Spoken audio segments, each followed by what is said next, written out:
സന്നിധാനത്തെ ഇന്നത്തെ ഏറ്റവും വലിയ വിശേഷം എന്താണെന്ന് അറിയാമോ? സന്നിധാനത്തെ ഇന്നത്തെ ഏറ്റവും വലിയ വിശേഷം എന്ന് പറയുന്നത് തങ്കയങ്കി ഇന്ന് സന്നിധാനത്ത് എത്തിച്ചേരുമെന്നതാണ് ഇന്നത്തെ ഏറ്റവും പ്രധാനപ്പെട്ട കാര്യം.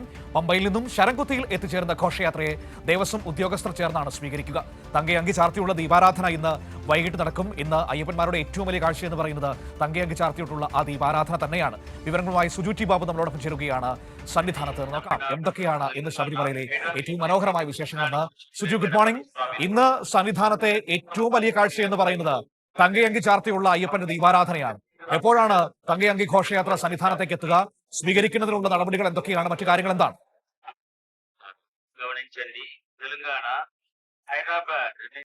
തീർച്ചയായിട്ടും മനു സൂചിപ്പിച്ചുകൊണ്ട് തന്നെ തങ്കയങ്കി ഘോഷയാത്ര ഇന്ന് സന്നിധാനത്തേക്ക് എത്തിച്ചേരുക എന്നത് തന്നെയാണ് ഏറ്റവും പ്രധാനപ്പെട്ട കാര്യം. ചൊവ്വാഴ്ചയാണ് ആറന്മുള പാർത്ഥസാരഥി ക്ഷേത്രത്തിൽ നിന്ന് തങ്കയങ്കി ഘോഷയാത്ര പുറപ്പെട്ടത്. ഇന്ന് രാവിലെ ഇപ്പോൾ 8-ന് പെരുന്നാട് ശാസ്താ ക്ഷേത്രത്തിൽ നിന്നാണ് ഈ തങ്കയങ്കി ഘോഷയാത്ര പുനരാരംഭിക്കുന്നത്. പിന്നീട് 9-ന് ലാഹ സത്രം, 10-ന് പ്ലാപ്പള്ളി, 11 മണിക്ക് നിലയ്ക്കൽ ക്ഷേത്രം, ഉച്ചയ്ക്ക് 1 മണിക്ക് ചാലക്കഴം എന്നിവിടങ്ങളിൽ എത്തിയ ശേഷം ഉച്ചയ്ക്ക് 1:30 പമ്പയിൽ എത്തുന്ന ഈ തങ്കയങ്കി ഘോഷയാത്ര. അതിനുശേഷം ഉച്ച കഴിഞ്ഞ് 3-നാണ് പുറപ്പെട്ട വൈകിട്ട് 5-ന് ശരംകുത്തിയിൽ എത്തിച്ചേരും. ഇവിടെ വെച്ച് ആചാരപൂർവ്വം സ്വീകരിച്ച സന്നിധാനത്തേക്ക് ആനയിക്കുകയും ചെയ്യും.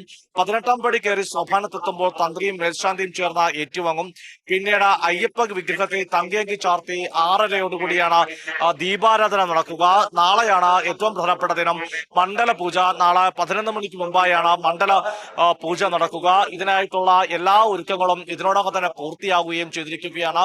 ഈ ദിവസങ്ങളിൽ ഇന്നും നാളെ തീർത്ഥാടകരുടെ എണ്ണത്തിൽ നിയന്ത്രണമുണ്ട്. അതായത് ഇന്ന് 30,000 പേർക്കും നാളെ 35,000 പേർക്ക് മാത്രമാണ് ശബരിമലയിലേക്കുള്ള പ്രവേശനം. അതിൽ വെർച്വൽ ക്യൂ വഴിയാണ് ഈ 30,000 35,000. സ്പോട്ട് ബുക്കിംഗ് വഴി 2,000 ആളുകൾക്ക് മാത്രമാണ് പ്രവേശനം. എന്നാലും പോലീസും വിവിധ സർക്കാരിന്റെ വകുപ്പുകളും ദേവസ്വം ബോർഡും എല്ലാം ഈ മണ്ഡലപൂജയ്ക്കായി ഒരുങ്ങിക്കഴിഞ്ഞിരിക്കുകയാണ്.